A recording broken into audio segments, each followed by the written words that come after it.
Bonjour à toutes et à tous, bienvenue dans ce rendez-vous de l'apprentissage consacré aujourd'hui à l'apprentissage dans l'industrie. Quelle formation, quel diplôme, pour quels emplois? Pour en parler, j'accueille Florian. Florian, tu as 21 ans et tu es en BTS CRCI, conception et réalisation en chaudronnerie industrielle dans l'entreprise PMTL. Bonjour Florian. Bonjour Jonathan. Fabien, tu es le maître d'apprentissage de Florian, donc tu travailles dans la même entreprise et toi tu es ingénieur et responsable de la production. Bonjour. Bonjour Jonathan. Et enfin Anne, tu es chargée de développement de l'apprentissage. Bonjour Jonathan. Eh bien, bonjour à tous les trois. Du coup, vous qui nous regardez, sachez que vous pouvez en direct poser vos questions sur le chat. Il y a un conseiller et un formateur du pôle formation qui vous répondent en direct, qui répondent à toutes les questions que vous pouvez vous poser sur l'apprentissage dans l'industrie. Donc voilà, n'hésitez pas à partager et à liker ce live pour faire venir vos amis, tous les gens que vous connaissez que ça pourrait intéresser, qui ont des questions à poser, qui ont envie d'en apprendre plus sur l'apprentissage, donc dans l'industrie. Pour qu'on situe un peu plus ton métier, est-ce que tu peux nous expliquer ce que tu fais, Florian ? Oui, donc moi je suis en formation chaudronnier. Donc la chaudronnerie, c'est quoi? La chaudronnerie, c'est la fabrication de diverses pièces en métal ou même aujourd'hui en plastique à base de tôle, de tubes ou de profils, voilà, tout ce genre de choses. Donc ça peut être des pièces de la vie courante qu'on voit tous les jours, comme des escaliers, des garde-corps, des morceaux de pont, de la tuyauterie. C'est assez vaste comme métier. D'accord. Et alors toi, Fabien, tu es le maître d'apprentissage de Florian dans cette entreprise de chaudronnerie. Est-ce que tu peux nous expliquer en 2 mots en quoi consiste cette relation de maître d'apprentissage apprenti ? Oui, mais ça consiste à recevoir l'apprenant dans les meilleures conditions possibles au sein de l'entreprise et après, durant sa formation, lui apporter un maximum d'expérience professionnelle. Donc voilà, là on a posé un petit peu le décor. Juste avant de commencer à assaillir mes invités de questions, je vous rappelle à vous qui nous regardez que vous pouvez poser toutes les vôtres sur le chat aux conseillers et aux formateurs du pôle formation. Donc voilà, n'hésitez pas, c'est le moment, d'où je viens, ma carrière personnelle, là où j'en suis, est-ce que je peux venir en apprentissage, toutes les questions qui vous viennent, c'est le moment de les poser. Du coup, toi Florian, ça fait combien de temps que tu es alternant ? Donc moi ça fait 4 ans que je suis en alternance du coup. Et ce choix de l'apprentissage, pour quelle raison tu l'as fait ? Pourquoi on vient en apprentissage dans l'industrie ? Parce que pour moi c'est on va pas dire la meilleure, mais l'une des meilleures façons d'apprendre le métier. Parce que en plus de toute la partie théorique qu'on peut voir au centre de formation avec les formateurs, on a toute la partie réelle, on va dire, du travail dans les entreprises. De vraiment voir comment ça se passe en vrai. On est dans le concret, quoi. C'est ça. Les raisons que vient de nous donner Florian, Anne, c'est les raisons qui poussent beaucoup d'autres jeunes à venir dans l'apprentissage. C'est pour ça qu'on vient, pour être dans le concret, pour être dans le réel. Oui, on vient pour être dans le concret, pour mettre en application ce qu'on apprend sur les sessions de formation en entreprise, pour acquérir de l'expérience, ce qui est un atout en recherche d'emploi derrière, et puis parce que l'apprenti perçoit un salaire aussi. Il y a un salaire, quoi. Donc ça permet, dès la 3e, d'avoir déjà un salaire. C'est essentiel aussi pour les jeunes qui viennent. Alors, peut-être pas pour tous, mais en tout cas, c'est un sacré plus, ouais. Là, on parle de la 3e, mais est-ce que quand on est plus âgé, on peut aussi venir faire de l'alternance ? On peut aussi venir faire de l'alternance. Il y a plusieurs dispositifs administratifs qui permettent de se former à tout âge et de faire de l'alternance à tout âge, ouais. Quel diplôme on vient passer en apprentissage dans l'industrie ? Quel est l'éventail de diplômes que vous proposez au pôle formation ? Il est large l'éventail puisqu'il part du CAP jusqu'au diplôme d'ingénieur en passant par les bacs pro, les BTS, les licences pro, les bachelors, donc le diplôme école ingénieur et ensuite tout ce qui est titres et qualifications. D'accord. Florian, comment ça se passe au quotidien au pôle formation ? On a des cours, on est en classe, on est en atelier. Est-ce que tu peux nous expliquer un petit peu ? Ouais, après c'est, on va dire, dans le même principe qu'un cursus normal, initial. Donc on a des cours généraux, des cours pro, technologiques et d'atelier, et répartis sur des heures de cours dans la semaine. Tout comme un cursus normal, la seule différence c'est que nous, dans mon cas, on fait 15 jours de CFA et de pôle formation, et 15 jours d'entreprise. D'accord. Mais une fois quand on est en formation, on fait aussi de l'atelier, quoi. On est aussi au contact de son métier, on se développe dans son métier aussi. Oui, c'est ça ? oui, bien sûr. Après, on a les ateliers aussi dans les pôles formation avec les formateurs qui sont issus du monde de l'industrie, qui nous forment au métier qu'on apprend. Ok, et pour chacune des formations, les formateurs, donc, qui dans les petits groupes dont nous a parlé Florian, apprennent le métier aux jeunes, d'où viennent ces formateurs en fait? Est-ce que ce sont des gens comme Fabien qui viennent du monde de l'industrie? Oui. La grande majorité des formateurs, ce sont des professionnels qui, à un moment, ont eu envie de transmettre leur savoir. Ok. Et est-ce que Fabien, là, je me tourne vers toi, est-ce que le pôle formation, est-ce que le centre de formation d'où viennent les jeunes a une importance pour vous au moment du recrutement des jeunes? Est-ce que ça a une importance? Oui, bien sûr. Déjà lors du recrutement, l'entreprise va d'abord regarder la personnalité de l'apprenti, puis ensuite va regarder de quel centre de formation il vient. Et au moment de ce choix, quel est l'atout par exemple du pôle formation s'il y en a un pour vous? Et du coup, là, l'atout du pôle formation, c'est parce qu'il est orienté vraiment sur les métiers de l'industrie. D'accord. Et ça, Anne, c'est quoi? C'est central dans l'existence du pôle formation, ce fait d'être les spécialistes de la formation de l'industrie. Ah, complètement, ouais. Nos diplômes sont orientés tous sur l'industrie. Oui, c'est vraiment notre identité. Oui, c'est quasiment même la raison d'être de... Exactement, tout à fait. Et alors, Florian, nous disait tout à l'heure que les formateurs étaient des professionnels comme toi. Toi, par exemple, tu pourrais être formateur aussi au pôle de formation, par exemple. Au pôle formation. Oui, pourquoi pas. Oui, après, je fais déjà de la formation à côté dans un autre domaine, c'est quelque chose qui me plaît bien. Mais après, je pense que de manière générale, ça serait bien que les gens qui ont un fort bagage technique dans n'importe quel domaine, je pense que dans le moment de leur carrière ou peut-être en fin de carrière, justement, transmettre des jeunes justement qui ont soif de connaissances et qui ont besoin d'apprendre pour qu'il y ait une relation entre expérimentés et apprenants, quoi. Donc tu vois les jeunes arriver, par exemple Florian, ça fait 4 ans que tu le formes. Qu'est-ce que tu ressens quand tu regardes un petit peu en arrière, tu le revois arriver à 17 ans et tu le compares au merveilleux jeune homme qu'il est maintenant à 21 ans. Quel regard tu portes sur l'évolution qui a été la sienne pendant ces 4 ans? Et tout à l'heure, Florian me parlait de maturité. Ben voilà, cette maturité, on en est témoin. Après, bon, on se rend compte que 4 ans, ça passe très vite parce qu'on les a pas vus défiler. Et après, nous, au sein de l'entreprise, on est très fiers déjà de Florian. Moi, personnellement, je suis très fier de lui, de sa progression, de son évolution chez nous, de son investissement et aussi de son intégration à nos équipes de production, quoi. Et toi, Florian, du coup, un peu la même question. Quel regard tu portes sur le chemin que tu as parcouru pendant ces 4 ans? Effectivement, je trouve que j'ai gagné en maturité. J'ai vachement évolué dans le travail parce que voilà, sur 4 années, j'ai eu la chance de voir beaucoup de parties du métier chaudronnier. Donc j'ai pu vraiment bouger, évoluer dans l'entreprise. Donc pour situer un petit peu, quand je suis arrivé au début de bac, j'ai commencé dans les ateliers. Et ensuite, j'ai évolué. Jusqu'à là, maintenant, je finis mon BTS. Je suis dans un bureau d'études, donc à faire de la conception, de la mise en plan de pièces. Donc, on peut vraiment évoluer. Et du coup, j'ai pu apprendre beaucoup de choses, acquérir énormément de connaissances. Et comme disait Fabien, je me suis bien intégré à les équipes parce que je suis passé un peu partout avec beaucoup de monde. Et du coup, j'ai aussi appris à travailler en équipe, chose que j'ai pas forcément acquéri jusque-là. Et voilà, c'est un plus aussi que j'ai pour la suite, quoi. C'est important cette notion d'équipe dans l'industrie. Est-ce que le travail d'équipe, c'est quelque chose de central dans vos métiers?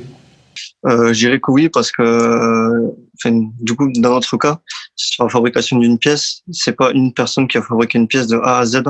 Il y a beaucoup de personnes qui vont intervenir dessus. Donc, si on ne travaille pas ensemble, qu'on coordonne pas notre travail, à la fin, ça fonctionne pas. Et Anne, par contre, on parle des manipulations, mais il y a tout un tas de métiers, je pense par exemple à la conception ou quoi, où il y a plutôt des compétences, même s'il faut des compétences intellectuelles évidemment pour la chaudronnerie, mais il y a des métiers qui sont moins manuels que d'autres, quoi. Il y a des métiers où... Oui, dans la conception, sur des études, sur de la méthodologie, on travaille, on forme à l'informatique, au réseau, à l'électronique, à l'électrotech. Alors sur l'électrotech, il y a un petit peu plus de manuel, mais oui, il y a un moyen de trouver sa voie, ouais. Ok, alors vous qui nous regardez, je vous rappelle que vous pouvez poser toutes vos questions. Là, on aborde plein de choses, plein de métiers, plein de formations différentes. Donc voilà, s'il y a des choses qui vous font tilt, vous vous dites tiens, ça m'intéresse, n'hésitez pas à poser en direct maintenant vos questions au conseil du pôle formation. Voilà, et réagissez en direct pour prendre le maximum d'informations. C'est le moment. Donc du coup, j'ai envie de retourner un petit peu l'interview, Fabien, et te demander qu'est-ce que ça apporte, parce que là on parle beaucoup de ce que ça a apporté à Florian d'être alternant, et qu'est-ce que ça apporte à une entreprise, les alternants? Est-ce que ça apporte quelque chose à une entreprise? Oui, déjà, moi je me rends compte que dans mes équipes de production, j'ai des gens qui ressentent ce besoin de transmettre à un moment donné ou de former dans leur carrière. Du coup, j'essaie évidemment de répondre à leurs attentes et de répondre des deux côtés, côté apprentissage et côté personne qui émet ce besoin.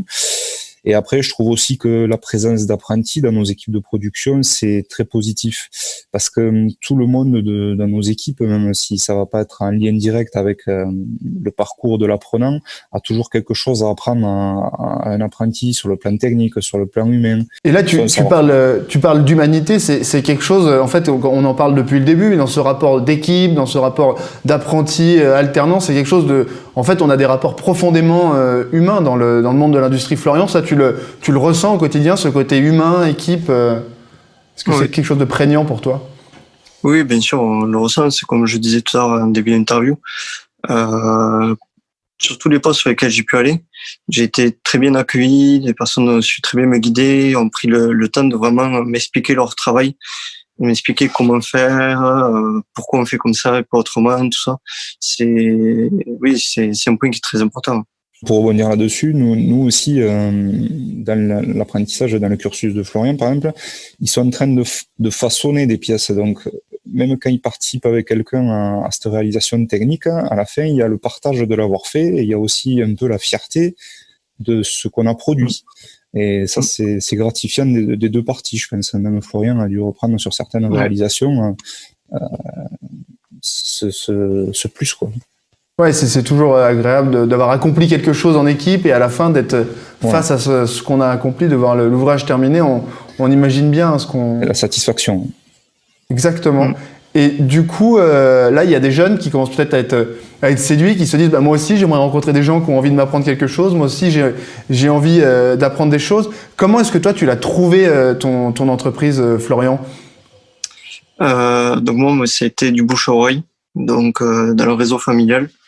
Voilà, j'ai réussi à trouver. Après, j'ai commencé à prospecter aussi quand même, comme on le fait, on va dire traditionnellement, donc CV, lettre de motivation et aller voir des entreprises. Mais voilà, finalement, c'est le bouche à oreille pour moi qui a fonctionné. Anne, comment ça se passe? Parce que alors ça, c'est toujours une source d'inquiétude, je pense, pour les jeunes, de se dire j'ai pas d'expérience, je vais arriver avec mon CV où il n'y a pas grand-chose dessus, ma lettre de motivation qui dit bon bah j'ai envie de venir travailler, etc. Donc c'est angoissant, je pense, pour les jeunes. Est-ce que tu peux regarder dans les yeux les gens qui nous regardent et leur dire comment vous allez les accompagner, pour ceux qui ont envie de venir, comment vous allez les accompagner à trouver des entreprises? Alors, de façon assez simple et assez pragmatique, en fait, on va les accompagner déjà. Tu parlais, oui, de CV, de lettres de motivation. Ben, on va les accompagner sur la réalisation de leur CV et de la lettre. On va leur apprendre les techniques de base pour passer un entretien.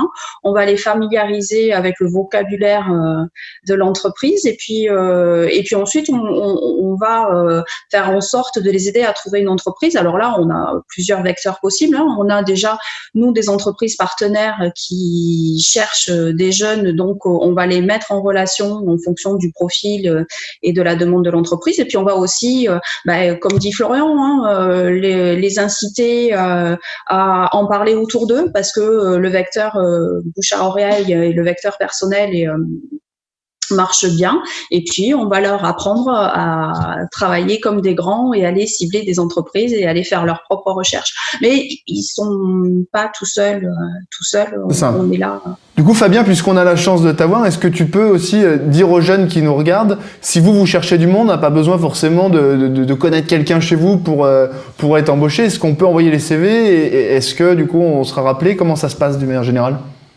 Oui, bien sûr, il faut démarcher les entreprises, envoyer CV, lettre de motivation, dont nous, personnellement, dans notre entreprise, nous recevons des apprenants en fonction de nos projets pour être sûr de les recevoir dans de bonnes conditions et avoir le temps nécessaire pour la formation.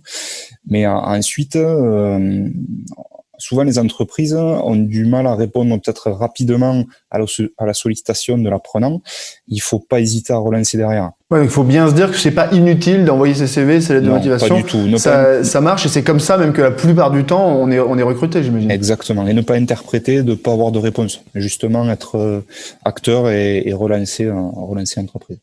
Patient et rester motivé, quoi. Voilà. Du coup, Florian, au niveau de la paye, ça se passe comment? Combien est-ce que tu gagnes? Tu peux nous le dire? Moi, étant chaudronnier, on dépend de la convention métallurgie, donc une où on est le mieux rémunéré en tant qu'apprenti. Donc voilà, moi actuellement, en deuxième année de BTS, je suis à 1 200 € par mois.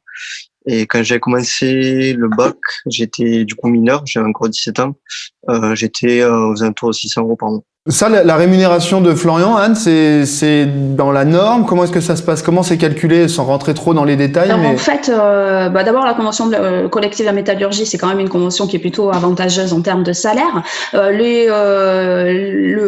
rémunération des jeunes se fait à partir de grilles précises et qui dépendent en fait de l'âge de l'apprenant et de son année, de son nombre d'années d'alternance, en fait.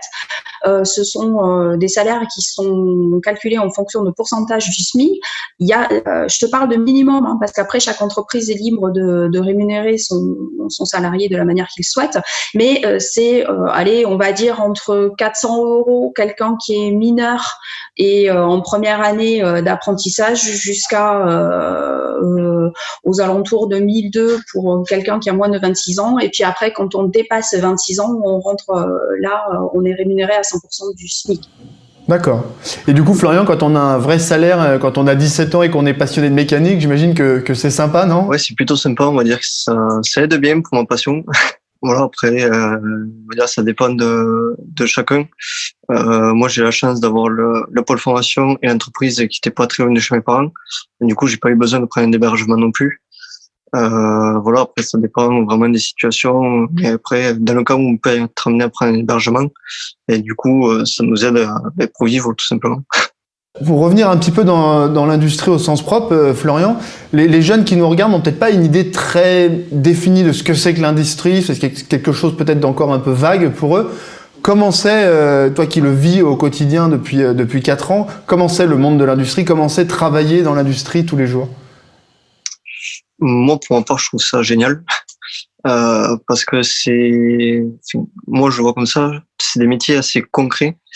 Dans l'ensemble, la majorité, on va dire, où on va créer des pièces, on va créer des choses qu'on va voir par la suite, que beaucoup de personnes vont voir, et du coup, c'est une satisfaction de se dire, ça, c'est moi qui l'ai fait, ou voilà, ce genre de choses. Ouais. Maintenant, pour parler un petit peu d'avenir, comment tu te vois dans 10 ans, comment tu te projettes, ou même l'année prochaine? C'est quoi la suite pour toi? La suite, pour l'instant, on verra comment ça se passe dans le temps. Mais ce qui est prévu, c'est que ça va faire maintenant 1 an que je suis à mon compte. Donc, j'ai monté une entreprise en parallèle d'apprentissage, justement dans le monde du sport mécanique. Donc, dans ma passion, le quad, plus précisément. Et du coup, voilà. Donc, le but à long terme, c'est d'en vivre et d'arriver à développer l'entreprise bien, quoi. Donc, tu vas finir par vraiment rassembler les deux passions dont on parlait tout à l'heure, quoi. C'est un cours.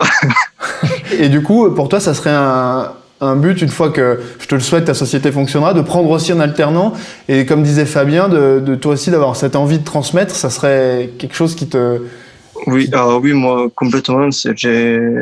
J'aime bien apprendre et apprendre aux autres également. C'est quelque chose que j'aime bien. Donc oui, effectivement, je prendrai un apprenti dans le long terme. Bon bah voilà, Anne, ça fait déjà encore une entreprise potentiellement. Parfait. On en rediscutera en off, Florian. Et Anne, d'ailleurs, quelles sont les solutions qui se présentent aux apprenants en fin de diplôme? Par exemple, là, en fin de BTS, comment ça se passe d'une manière générale? Est-ce que le but, c'est d'être embauché dans son entreprise? Fabien, tu nous en diras peut-être un mot aussi. Alors, soit ils sont embauchés par l'entreprise dans laquelle ils ont passé leur diplôme. Ça, c'est une première possibilité. La seconde, c'est poursuivre leurs études, donc à l'issue d'un BTS par une licence pro ou une école d'ingénieur ou un BTS après un bac pro. Enfin, voilà, une poursuite d'études en apprentissage, ou alors ensuite il y a des jeunes qui sont diplômés et qui ne souhaitent pas ou ne peuvent pas pour diverses raisons être embauchés par leur entreprise et donc qui vont se retrouver sur le marché de l'emploi. Il faut savoir qu'en gros 87% des jeunes diplômés trouvent un emploi dans les 6 mois à la suite de l'obtention de leur diplôme. Oui, l'industrie, il y a beaucoup d'embauches, quoi. C'est ça. Ouais. Et Fabien, de votre côté, déjà une première question, qu'est-ce qu'on se dit quand on a formé, quand un gamin est arrivé un jeune est arrivé à 16-17 ans et qu'on finit par l'embaucher quand il en a 22 par exemple, qu'est-ce qu'on ressent à ce moment-là? Que la boucle est bouclée, c'est un aboutissement.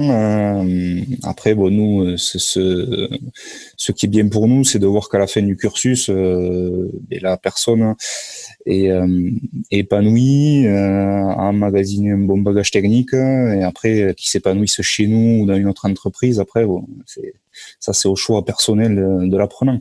Après, côté entreprise, pour rebondir sur le devenir après la formation, nous, ça dépend principalement des besoins de l'entreprise. Pour l'embauche, c'est pas une embauche automatique à la fin de tous les apprentissages non plus. Mais après, ce qui est fort, c'est que le contact est pris entre l'apprenant et l'entreprise. C'est-à-dire qu'après, même si les besoins sont décalés de l'entreprise, s'ils ont besoin d'embaucher 6 mois, quelques mois, ou voire un an après, je pense que le contact, il se fera naturellement en premier vers l'apprenti, t'es ou t'en es, qu'est-ce que tu fais en ce moment, parce que s'il y a un besoin, c'est plus facile d'embaucher quelqu'un qu'on connaît déjà, qui fait partie un peu des murs. Voilà. Donc en fait, quand on fait son apprentissage dans l'industrie, ce que tu es en train de nous dire, c'est que finalement, il y a un lien indéfectible qui se tisse entre l'apprenant et l'entreprise dans laquelle il a fait son... Oui, voilà, c'est une carte, une prise de contact, voilà, c'est un réseau qui commence à se créer, quoi, déjà. Et quand l'entreprise va avoir un besoin d'embauche, par exemple, surtout, si les besoins, quand ils se créent, souvent ils sont rapides, enfin, il faut qu'ils soient rapidement honorés. Mais c'est plus facile de se tourner vers quelqu'un et qui ça s'est bien passé, qu'on connaît, à qui on a déjà confiance, que partir vers quelqu'un qui va falloir qu'on embauche, qu'on connaisse, voilà, en termes de réactivité, sur ça, l'apprentissage, c'est quand même très bien. Et du coup, Fabien, toi, est-ce que tu as un message à faire passer aux jeunes qui nous regardent et qui, là, ont appris quand même beaucoup de choses, je pense, aujourd'hui sur le monde de l'industrie, sur ce lien entre l'apprenti et son maître d'apprentissage. Est-ce que tu as un message à leur faire passer pour leur donner envie de venir dans l'industrie? Le message à faire passer, ça serait surtout de ne pas hésiter à nous rejoindre, parce qu'il y a du travail, l'éventail des métiers proposés est très très large. L'avantage qu'il y a souvent dans nos métiers, chez nous, c'est principalement du montage ajusteur ou chaudronnier. C'est des étiquettes très généralistes de métiers, mais il faut savoir qu'au quotidien, en fonction de l'entreprise où vous êtes, en fonction du projet sur lequel vous travaillez, en fonction de l'atelier dans lequel vous travaillez, le métier va être complètement différent. C'est-à-dire que même dans la même entreprise, d'un projet à l'autre, vous pouvez même avoir l'impression de changer de travail en étant toujours dans votre entreprise. Il n'y a pas de routine. Donc ça, c'est déjà quelque chose que dans certains métiers, vous n'allez pas retrouver. Et en plus, en chaudronnerie ou dans l'industrie, il y a vraiment des besoins. Ouais, on revient un peu à ce que nous disait Florian au tout début de la vidéo. Ce qu'il y a, c'est que c'est très vaste. La chaudronnerie, c'est vaste, mais l'industrie, c'est vaste. Et en fait, il y a une infinité de métiers et de possibilités. Toi, Anne, qu'est-ce que tu dirais aussi du coup aux jeunes qui nous regardent? Là, on arrive à la fin de la vidéo. C'est quoi le message, l'idée que tu voudrais qu'ils retiennent à la fin de ce live? Qu'il faut pas hésiter à se tourner vers l'industrie, que l'industrie c'est l'avenir, ça bouge tout le temps. Qu'il faut vraiment venir se renseigner dans les pôles formation, des diplômes à passer, parce que on est capable de former les jeunes au métier de l'industrie et derrière de leur assurer un métier sympa et dans un monde qui bouge vraiment, quoi, et qui leur offre beaucoup de perspectives. et un monde avec des petits oiseaux qui chantent un petit peu partout autour de nous. C'est ça. Et du coup, toi, enfin, Florian, pour terminer, là, je pense que les jeunes ont vraiment appris beaucoup de choses, ils ont partagé ton expérience. Et quel message, pour ceux qui ne seraient pas encore totalement convaincus, tu leur fais passer? Quel message tu leur donnes pour leur donner envie de suivre le chemin que toi tu as suivi, toi qui arrives plutôt au bout du chemin et qui va maintenant te lancer dans ta propre vie professionnelle? Quel message tu as envie de leur passer? Que si vous aimez concevoir ou créer, comme je disais, du concret, c'est dans l'industrie qu'il faut aller, tout simplement. Bon voilà, si vous avez envie de créer, de construire, et si vous avez envie de concret, c'est dans l'industrie qu'il faut aller. Merci pour cette conclusion, Florian, et merci à tous les trois. Moi, je vous dis au revoir, du coup, et à bientôt pour d'autres rendez-vous de l'apprentissage. Merci d'avoir suivi ce live. La vidéo reste en ligne, vous pouvez la consulter autant de fois que vous voulez et la regarder si vous n'avez pas vu le début, etc. Bon, tout le monde connaît un petit peu le fonctionnement de l'Internet. Continuez à poser vos questions. Les conseillers du pôle formation restent là encore un moment pour y répondre. Et moi, je vous dis à très bientôt et merci encore à tous mes invités et au revoir. Merci à toi. Merci, au revoir. Merci, au revoir. Au revoir.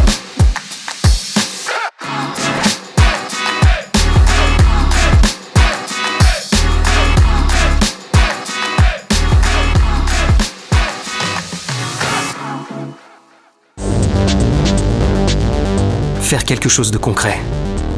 Avoir un bon salaire. Travailler en équipe. Avoir des responsabilités. Être créatif. Avoir l'avenir qu'on imagine. C'est faire son choix. Viens découvrir les métiers de l'industrie Au pôle formation UIMM.